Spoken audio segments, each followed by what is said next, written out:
And here we go. We're on the second day here of going live.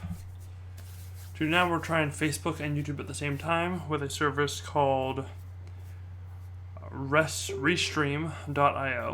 So that should be kind of fun.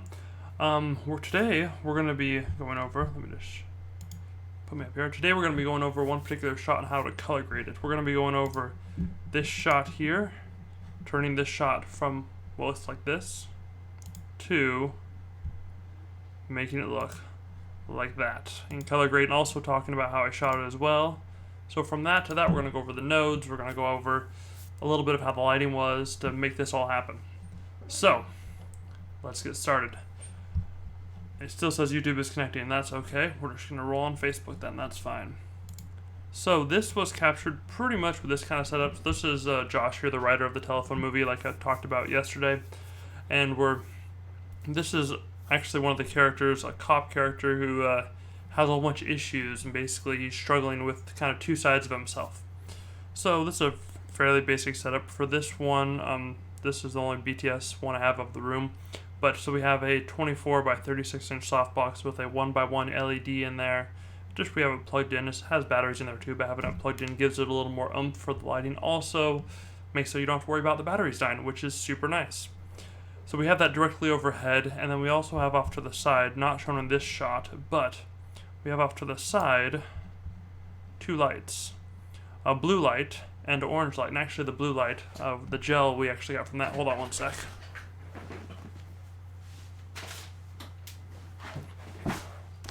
We went to the dollar store, sorry that was loud, and bought some file covers just to give us some nice little blue light. Anyways, cheap little blue filter. By the way, you might have seen my Mickey Mouse pajama pants. They're awesome. I got them, I think, 5 years ago now. Anyways, so let's go over a bit of the gradient. So for this lighting, we got going on here, we have a single 24 by 36 inch softbox over the top. We have two lights to the side. So let's start off. So first thing I always do first. So I shoot with Sony cameras. I shoot typically in S-Log 3 if I'm at base ISO, which base ISO for S-Log 3 is 800. If I go above base ISO, I change to S-Log 2. And basically, let's do the first step here, which is going to be applying, nice autosave, 3D LUT. I do a conversion LUT, and you can't see that over there actually. Well, you can't see it, but you have to trust me. I do the under the 3D LUT to Sony, then I do the S-Log 3 sgamut.cine to Rec 709 LUT, which basically turns it from that to that. Add some contrast, a little bit of sharpening, helps it out overall, turn it from S-Log to Rec 709. So now before this LUT usually, which is Shift S on Davinci Resolve, I'm going to do a lot of my coloring and levels now. This is kind of where I make everything the way where I mess with the exposure and the color quite a bit, because I'd rather mess with it when it's log than mess with it after it gets converted from log to Rec 709. So I want this to be relatively dark. Bring down my gain, which is overall fixture highlights more than your shadows. Bring down my lift just a little bit because I want to keep his face when he looks up. He looks up here and we do a rack focus to the bullet. By the way, I shot the rack focus. I had my camera, which was the Sony a6300, and my 16mm f1.4 lens, and I had it in focus speed slow and normal track sensitivity, and then basically started recording, focus on his face, and then I changed my focus mode down to the bullet, and then when I said action 2, I pressed to apply the new focus area, which was a large flexible spot on the bullet, and then it racked focus to there digitally, or not digitally, electronically. A little bit of shake was, because it's a bit of a tense situation. Also just had it holding on my gimbal with one hand pressing on the camera. I'll play through it real quick here. So you see, goes up, and then press the button on the back of the camera, and then now it tracks focus and locks right in. The Sony APS-C size cameras have great autofocus in video mode, just really good stuff. So I got overall my levels kind of where I want them to. Now I'm going to slightly adjust my saturation. And just a little bit. Now we're actually going to make it. So this is how I start off, and I was pretty disappointed because the blue and the orange did not show up as much as I wanted them to. So I'm going to select... I'm going to go after my Rec 709 node because I want to select particular colors or particular areas, and if I select back here before the Rec 709 node, let me just show you. So if I go to my qualifier tool within Davinci and then do my selection, I'm essentially selecting log footage. So if we do Shift H to see what we're selecting, it's all kind of grayed out. And I just press on the shoulder right here. Now if I do the same thing after the Rec 709 LUT, press right on the shoulder, it's much of a smaller area because it's already, the Rec 709 LUT added all the saturation and really upped the contrast, which makes it easier for the qualifier to choose what it wants. So this is pretty close to what I want here actually. So do this, increase the width just a little bit, and actually I really want the highlights of them. What I chose last time? Yeah, I just chose, we'll just choose the highlights. Off my highlight soft, so we're getting everything that is a highlight, and then we want to make sure that it's not too dark because we don't want the background, but we will just want his shoulder and pretty much like that. So we got his shoulder, side of his face. Now we're going to add a simple node or simple window to all this, widen it out a little bit, do this, do that. Now he's not moving, so I'm not concerned about tracking. Now what the window does is just apply the selection to just the area that you chose. So I'm choosing the highlights number 1, and then I'm choosing the highlights within the window number 2. And then once I'm able to do that, Shift H again to turn off, or you just press right here to see your selection. Then I'm able to adjust the blue, and let's see what we like. If we want to make it, yeah, let's also saturate the blue a little bit too. I don't remember if that's exactly what I did on the other one. It was pretty extreme on his face up there. So, you know, boom, we'll saturate the blue because the blue needs help. And now let's just do a parallel node. And the reason why we're going to do a parallel node is so that both of these nodes are getting all their information from this node here. If I was to do them in series, which is what they're called when they're one after another, basically it would, if you change something in this node and then it could totally mess up everything else. When you're doing selections, a lot of the times you will just choose based off of one node, especially if you're doing multiple selections on the same thing. So we will again select just the highlights. Actually, we don't need to use the tool. Let's put this up here, Shift H again to see what we're doing. We will soften out that selection, bring it up a little more, and now again we're just going to add a power window. But that is not the power window key. And now we had a CTO gel on one of them, on the light on our right, and then we had the little dollar store stuff on the light to our left. So there we go. Let's make the size a little bigger. And let's make the tilt, nope. Aspect. Don't want to get that much of the face. Anyway, so we have him right there. And now we're going to basically just up the saturation because it's already orange enough. I don't think we have to add any more orange to it. So if we up the saturation, there we go. We'll turn off seeing the power window so it's not as distracting. So if we up the saturation, you can see we're getting a very nice look here. So if we turn off these two power windows, we don't have nearly the contrast that I want for the story, especially when he looks up. Because I love that right there, right before the focus goes out. One thing I did forget to do in my original LUT was actually increase the sharpness. Now, because I don't want to have it decrease the background or get the background that much, I'm actually going to be doing my sharpness after, which sometimes I don't, but I'll be doing my sharpness after actually all of this stuff. The reason is I will just select nicely. Sorry, my screen's a bit small because I have my window over here. for streaming, so it's a little hard for it to do it all.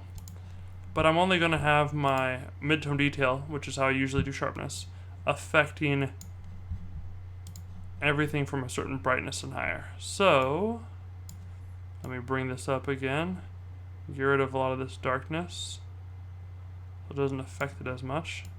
Roll off the softness so I can bring it in a little more. Boom. Okay, and then actually I'm going to make sure it goes on his face. So go back to this, go back to our selection tool.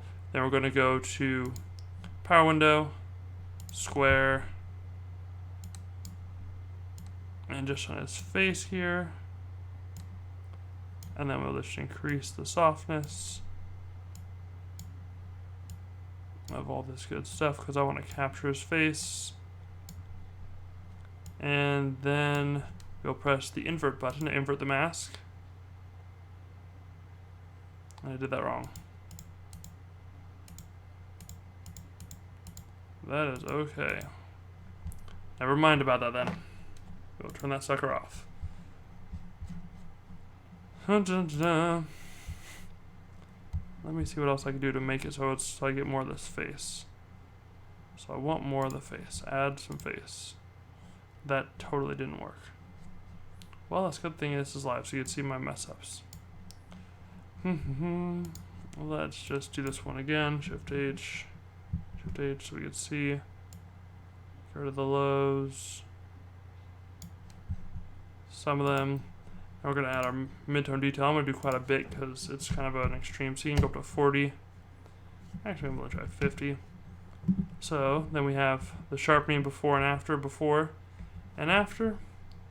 And if we look at the other one that I did,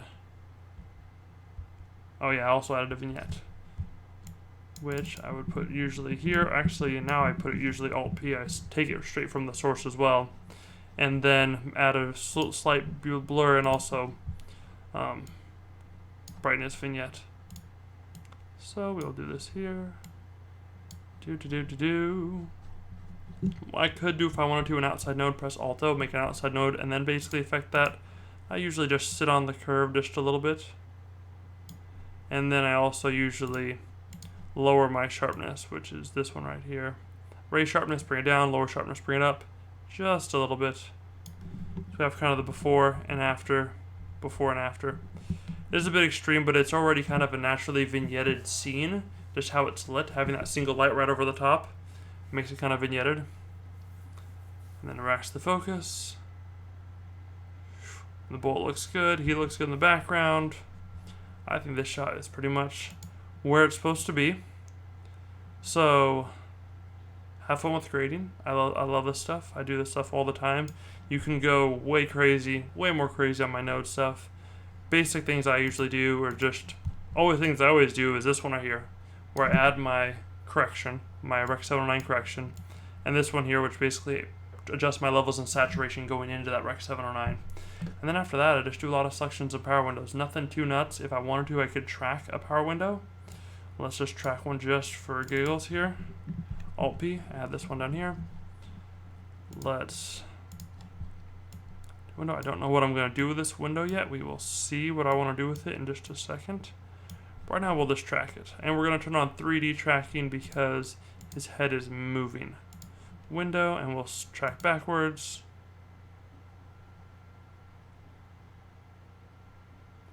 There it goes. Davinci's tracker just makes it too easy. It's going to have a hard time when it gets blurry, but I really don't care once it gets blurry what the mask is doing. And actually the mask did totally fine. Awesome, so let's see what we want to do with his face. By the way, this gentleman's name is Ray Hopper. He's a good friend of mine. He's out of Olympia area. He's a great actor. He works with me on a lot of little projects. And good stuff. Good stuff. Let's bring up the gamma. Maybe just the gain just a little bit. And down the lift. We will turn this off, and so we can see Control D, turn it on and off. Really makes his face pop. Before and after. Actually kind of like that. Let's add maybe just for kicks a bit more mid-tone. I know I'm doing a lot. I know it's a lot. But it's a gritty shot. Before, after, I think that's a keeper. I think that's getting added to the movie. So that worked out pretty well. Looks on up. Just looks epic. By the way, this is also shot in 4K, of course, and Slog 3. And something very, very important, at least for me in Slog, is if you see how I captured this dark scene, which I knew was going to be dark. I captured nothing. This is your waveform. Nothing is all the way in the blacks level. Technically, I could have actually captured this about a stop brighter, and I would have been completely fine. Nothing would have been clipping. I would have been set. So overall, good exposure. Could have been a little bit brighter. Probably would have helped clean it up just a little bit more. But yeah, so that's pretty much my now nasty node graph with a couple parallel nodes. I don't use layer nodes a whole lot. Inside-outside node, 3 parallel nodes, and then a overall selection node for the brightness, for this sharpening. And that's how we were able to take a shot from looking like this, which is still a nice shot that I like. And we were able to make it at the end of it all, as it plays back at 12 frames a second. Look like this. And I think that looks a lot more dramatic, especially as the light just gets on his nose here. I love that. See, the light's not on his nose. It's all just dark. And then there's the struggle of what he's dealing with, the orange and the blue. It's great. Also, we shot this bullet, by the way. I had to put it up on something because of the situation here. For me to get the bullet, so my camera was down here. For me to actually get the bullet in frame, I had to stick it up on top of a big old water bottle and then stick the bullet on top so that my actual field of view would be proper. But anyways, that is what I have for y'all tonight. If you have any questions, comments, concerns, please let me know. But yeah, that's grading. Go out and grade and shoot some awesome stuff. It is a ton of fun. Don't be afraid of log. Just, take it little by little. Expose, in general, expose to the right. And then grade in Davinci, not Premiere. Because in my experience and opinion, Premiere is not able to handle it nearly as well as Davinci, as Davinci was made for this stuff. And so that's what I would recommend using. Have a good night. Bye.